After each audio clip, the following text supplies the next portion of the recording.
I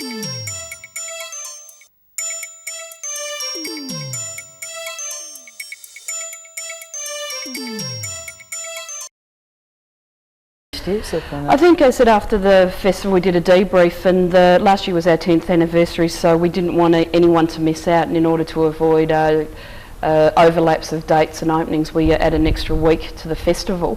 And again, that was for good reason. This year just being our 11th year, we've decided to go back to the traditional 4 weekends, 3 weeks. And I think, as I said, a festival is supposed to be intense, it's supposed to be exciting. You're supposed to feel like you've missed out on stuff when you don't go. So we're trying to create that sort of excitement that festivals, all over the world and that have of being you've got to be there or you miss out. Very ephemeral sort of stuff. Yeah, we should probably say for our viewers that are watching, the Midsumma Festival is in fact a lesbian and gay cultural festival. Yeah, Arts and Cultural Festival is the byline. It actually runs from the 16th of January through to the 7th of February, and there's lots of events, and this is what you're looking out for, duplicated in the poster, but this is at the program, so if you have that program at home you'll be able to sort of follow up any of the events. What are some of the big draw cards this year? I think most people will know Midsumma for the major events that the festival has been built up around. Carnival, for example, in Alexander Gardens that grew out of Picnic in the Park. The street party that's now in its 4th year, 2nd year at Commercial Road. How do you think that's gone in Commercial Road, just out of interest? Look, I think it's hard for small business at the moment, and I think Commercial Road as a business district will be waiting feverishly for the Christmas rush and the summer rush. So, I mean, fingers crossed that with the reopening of the Pran market, the addition of large retail and hospitality outlets like Let's Eat will revitalise what is a small but very hard-working gay community sector and gay business sector in that area. So we're very happy to be in Commercial Road and have, and I believe it is as I said, it's a strange street to work because of it's not dense, as it's a linear. A street party is a linear festival, and you've got to work with the buildings that are there. So it is very hard to work in the Car Phillips radio shop and some of the empty buildings into a vibrant street party, but we've got to put the hot dog stand somewhere, so that's what we're working on. Shopkeepers beware, take out that tenancy really quickly because it'll be worth your while.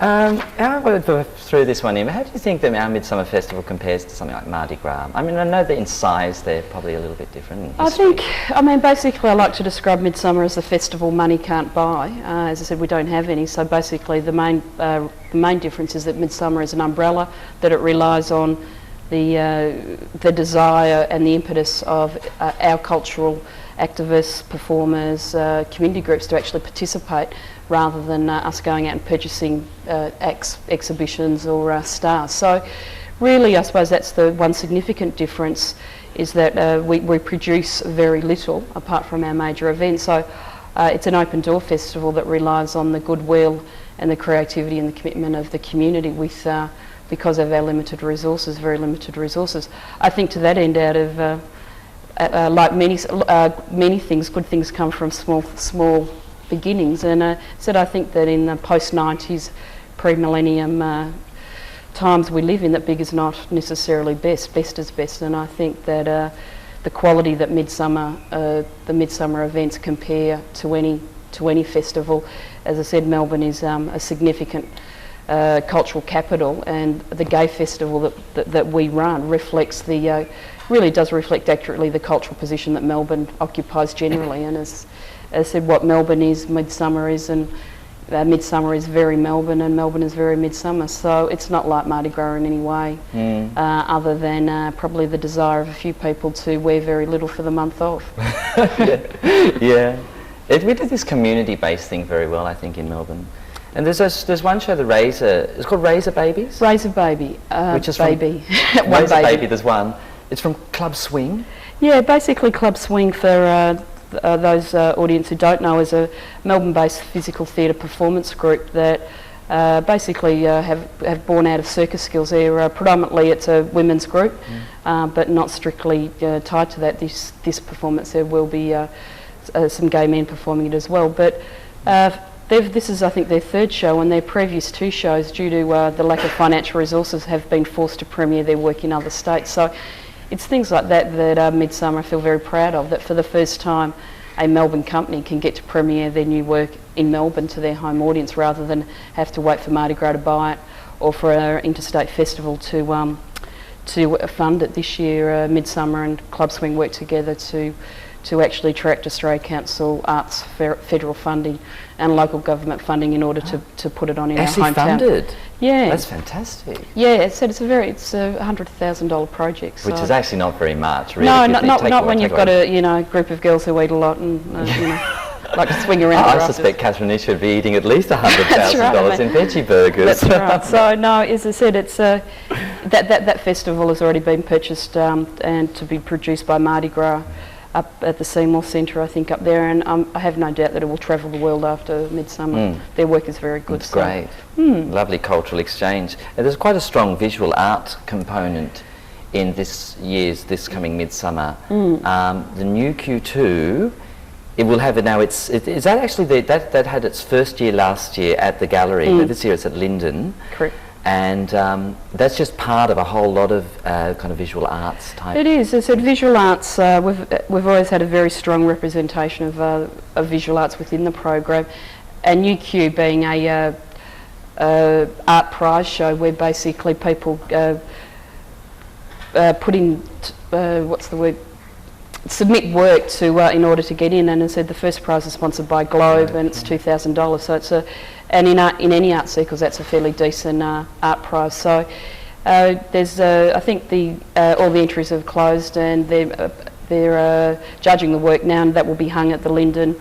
And as I said, if you're not necessarily into visual arts and don't go to every exhibition or studio, if you go to New Q, you'll see a very cross section of queer artists performing showing work that's relevant to them today. So that's a strong one. The other main public art program that we're doing is one that's called Queer Street. Queer Street. This is very interesting because this is that whole thing. It's like with the Luna Park, it's taking it into kind of public spaces. I think it's very important. As I said, I think one of our main preoccupations this year is for the gay community to access, the civic and public spaces and arts organisations that the government fund or that are the significant resources of the city, and claim them to be our own.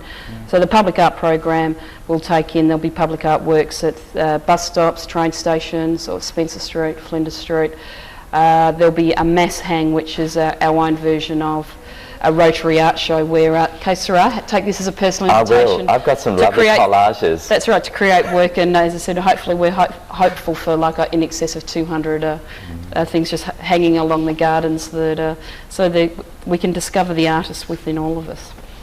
I think that's actually really exciting. We're almost getting to the end of our segment, but I just wanted to throw in one of these really hairy questions here. I think we'll go for this with the whole millennium. A lot of big deal is being made of this whole millennium thing. Where do you think as a community we're heading in the next millennium? How do you think we're shaping up? I think that the gay community, at best, possibly sets trends, at worst follows them. So then the gay community can probably be attributed to setting some very bad trends. But I think, we've got to do something about the drag, Tracey. Well, no, I actually think drag's taken a turn for the up. I think that there's a bit of compared to 10 years ago, as I said, I'd never seen a drag show. Before I started, also I didn't know one drag from another. Yeah. Oh, that's my theory. They all look the same. That's true, but I still get a bit confused. One person and lots of mirrors. But I think basically the gay and lesbian community will face the same issues as communities generally, and that will be that in a more oppressive world where basically it's very dog eat dog. I do think that it's a long time between drinks, between civility at the moment, as I said, and I think the gay community, with living under the cure of AIDS, and I suppose that's the thing that one hopes in the next millennium, that there will be a cure. It'll be interesting whether there actually is still a coalition community, or whether the boys will go off and do the boys thing, which the boys did a lot of before HIV, and the girls will go off and do the lesbian feminist thing, which they did a lot. So one had hopes that having fought the battle and won the battle, that the gay and lesbian community can get to party a little bit more in the next millennium and actually tackle some of the other big issues that still face us. Yeah, they're big questions and probably too big to even handle in this 12-minute interview. Tracey, thanks for coming in. That's right. This is the program, everybody. It's the Midsumma Festival, actually on from the 16th of January through to the 27th of February, and we'll be covering a lot of events here on Ben TV. Thanks for watching. Thanks, Trace. Thank you. Thank you.